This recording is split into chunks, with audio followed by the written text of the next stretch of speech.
Magka-unboxing tayo mga kayuki.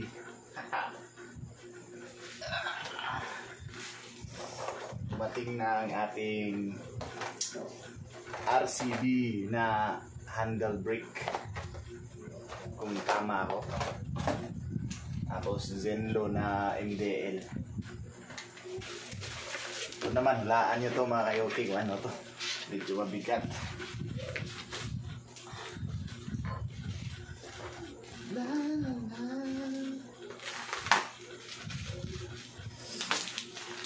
Ang lupit, ang lupit, ang lupit, ang lupit. Oh. Ang ganda ng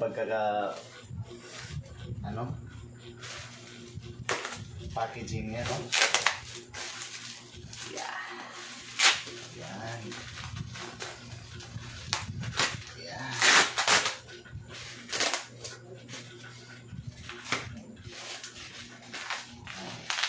Oh, lala. Oh my God. Yun. Wow, kitang-kita yung ay, naku, gracias.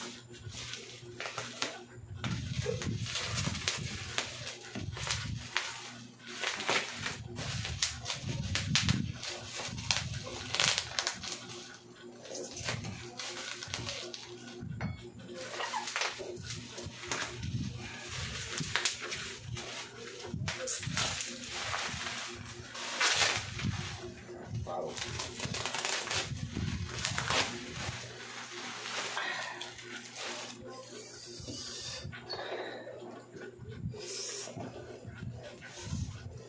Race power na shock natin, no? So papalitan natin yung shock natin na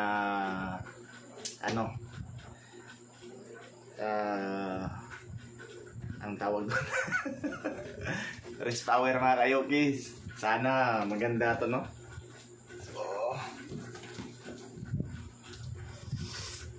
paano ba ito buksan, ha? Dito may tape, dito lang may tape. Yan. Tapos sa kabila may tape din. Yan. So ayun. Tapos dito sa gitna naman. Yan.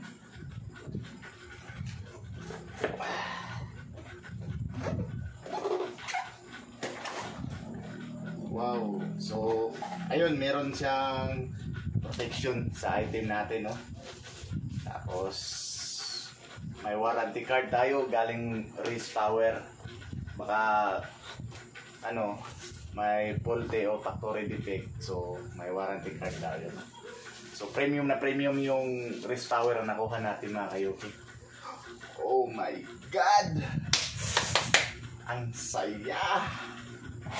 Meron pa siyang parang protection para anti-rust.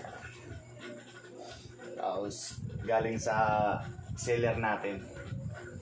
Mobile shop tong, shoutout sa inyo. Meron na din siyang ang tawag nito. Kayo na mag-comment kung anong tawag ito mga kayuki, kasi hindi ako masyado expert sa mga piyesa ng motor. Kunin ko lang itong dalawang spring. So meron ganang dalawang spring ng Race Power. Medyo makapal to mga kayuki. Makapal siya kukumpara natin dito sa default niya na naka-install na. So ayun, medyo makapal tong isa kaysa dito isa. Malambot, mas malambot to, no? Ito yung Race Power. Dalawang baso mga kayuki, dalawang baso niya. Ito, install natin to mga Sabado, so abangan natin to. Install natin to. Ganda, solid. Solid na solid.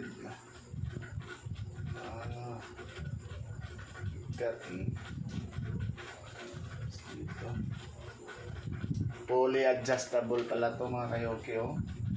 Napipihit talaga, oh. Rinig nyo ba mga kayoki? Yun, rinig na.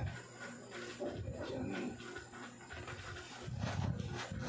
So, abangan natin sa susunod na video mga kayoki.